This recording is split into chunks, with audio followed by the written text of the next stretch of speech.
आज सुबह टाइम देशवासियों से महत्वपूर्ण अपील करता है कि कोरोना की तीसरी लहर में बच्चों का खास ख्याल रखें। बच्चों को कोई भी बाहरी व्यक्ति से दूर रखें। कोई बाहर से घर में रिश्तेदार या अन्य कोई बाहरी व्यक्ति आया है तो आप उसे बचा कर रखें, उसे लाड़ प्यार में ना छोड़ें और बच्चों को छूने न दें, क्योंकि इस कोरोना महामारी में अपने आप को बचना है और परिवार के छोटे बड़ों का भी ख्याल करना है। आइए सभी लोग कोरोना से सावधान हो जाइए।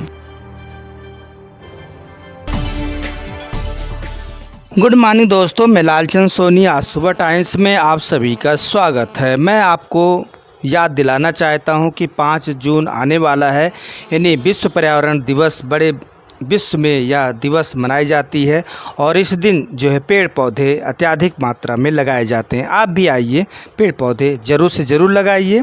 आओ चलें, सुबह सुबह पेड़ पौधों के बारे में सोचें और दुनिया को शुद्ध हवा हरियाली के साथ मानव की रक्षक बने और शुद्ध हवाओं से हम सब स्वच्छ और स्वास्थ्य के प्रति ध्यान रखें। पर्यावरण संरक्षण की पहल की बात की जाए तो आने वाले समय में पहले कचरा को सही तरीके से निस्तारण करें, जैसे कि सूखे, गीले या अलग अलग कचरे को डालें और पर्यावरण को स्वच्छ सुंदर बनाएं। अपने जीवन में अच्छी तरह से पालन करने चाहिए और कैटेगरी का विशेष ध्यान रखें। सूखा और गीला उसी डस्टबिन में डालें।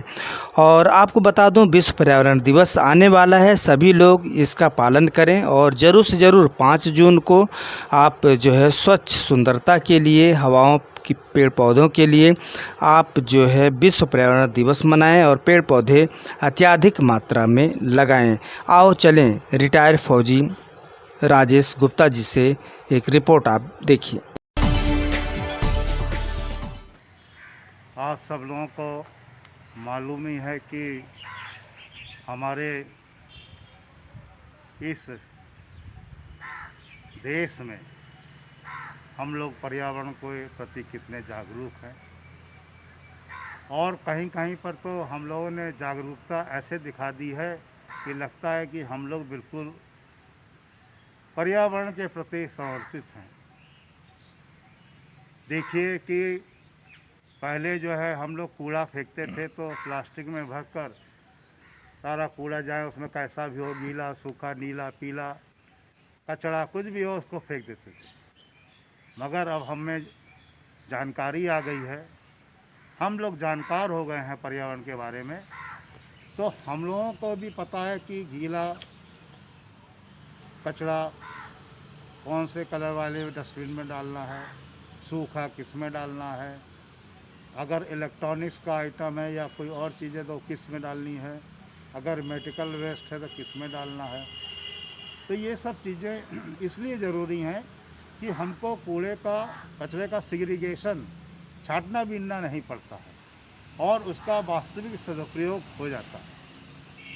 आपने देखा होगा कि जो हरा रंग का जो डस्टबिन होता है, जो हरा रंग का डस्टबिन होता है, उसमें जो है गीला कचरा फेंका जाता है, जैसे कि चिक्कल है और किचन का वेस्ट है, उसको उसमें डाल देते हैं। उसका बहुत ही सदुपयोग है। और आपने देखा होगा कि एक नीला होता है, नीला में हम लोग ऐसे डालते हैं, बोतल है प्लास्टिक की या और कोई इस तरह की रैपर वगैरह हैं, तो वो हम लोग उसमें डालते हैं, नीले वाले में। एक होता है, आपने देखा होगा पीला, पीला जो है ज़्यादातर जो है हॉस्पिटलों में यूज़ होता है और इसमें जो है मेडिकल वेस्ट के मटेरियल डाले जाते हैं।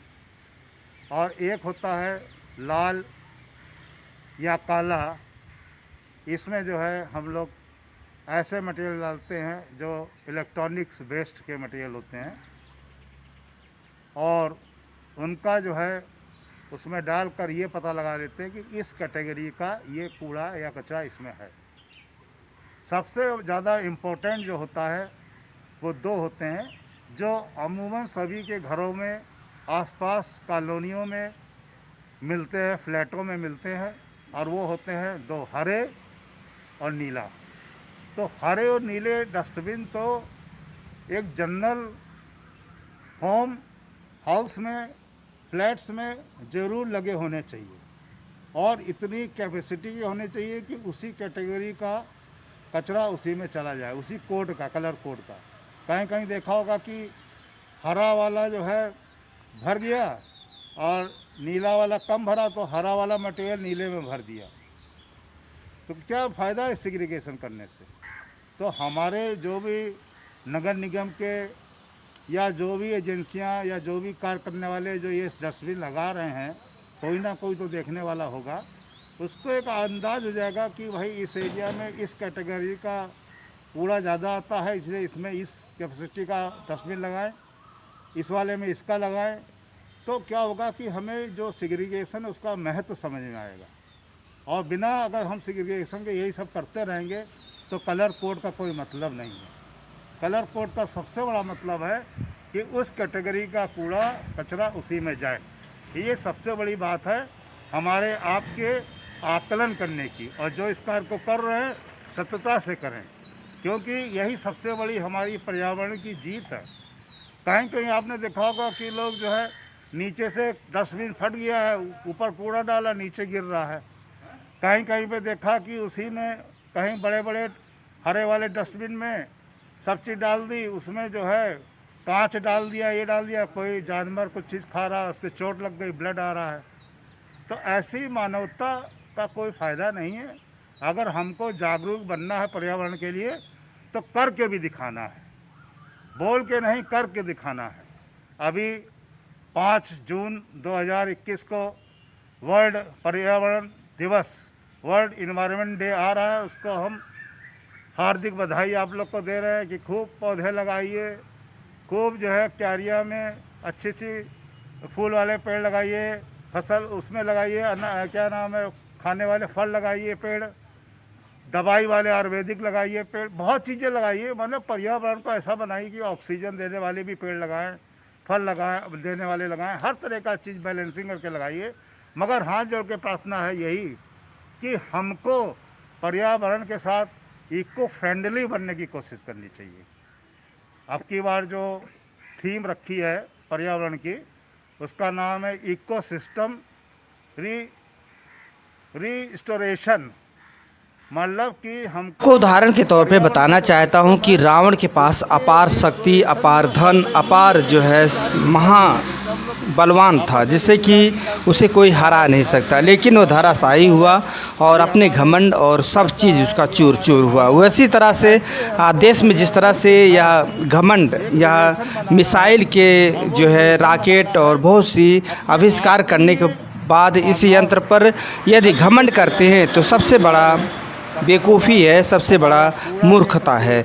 या दूसरे देश को रहने नहीं देना चाहते। ऐसे जात धर्म के जो है सभी लोग अपने अपने जातियों को रहने देना चाहते हैं, दूसरे धर्म जाति को नहीं जो है देखना चाहते। यह बिल्कुल गलत है। सभी लोगों का यहाँ पृथ्वी पर रहने का अधिकार है और सभी लोग रहें, अच्छे से रहें, खुशहाल रहें। और हमारे जाति धर्म के ही इस पृथ्वी पर जिस तरह से सोच है या बिल्कुल भी जो है बेकार सोच है, और यह सोचना भी नहीं चाहिए। पृथ्वी पर तरह तरह के मानव रह रहे हैं, तरह तरह के जीव जंतु रह रहे हैं, तरह तरह के यहाँ पर जगह है, उसी तरह से यहाँ पर मानव तरह तरह के लोग रहते हैं। अपने आप को मानववादी और शांति वार्ता के रूप में देखना चाहिए। एक दूसरे लक्षणों को भी पहचानना चाहिए। हर देश मिसाइल, रॉकेट या बड़े बड़े यंत्र पर घमंड नहीं करना चाहिए और जीवन और देश की बात हमेशा करना चाहिए। हमारे देश को जिस तरह से आज खुशियों का सभी लोग त्यौहार मनाएं, यही हमेशा आपसे विनती करता हूं। आओ चलें मानवता की तरफ। युद्ध ही विजयी नहीं है, मानवता भी विजयी है। आओ हम सब अपने अपने देश के बारे में सोचें और अपने देश के नागरिकों के बारे, स्वास्थ्य के बारे में, विकास के बारे में, वहाँ की सभी परंपराओं के बारे में सोचें और हमेशा खुश रहें और अपने मित्र का सहयोग करें। यही मानवता है, यही जागृत है। आओ अपना मस्तिष्क जाति पात धर्म छोड़कर सिर्फ मानवतावादी शांति प्रिय देश बनाएं। फिर आपसे मिलेंगे किसी मुद्दे के साथ। तब तक अपना ख्याल, परिवार और देश का ख्याल रखें और जय हिंद, जय भारत। सब लोग स्वस्थ रहें, सब लोग मस्त रहें, सब लोग हरित क्रांति के साथ जुड़े रहें, यही हमारी एक प्रार्थना है, यही मेरी एक अपील है, यही मेरा एक निवेदन है। Rajesh Gupta, ACCF national team member, नई दिल्ली। जय हिंद, जय भारत।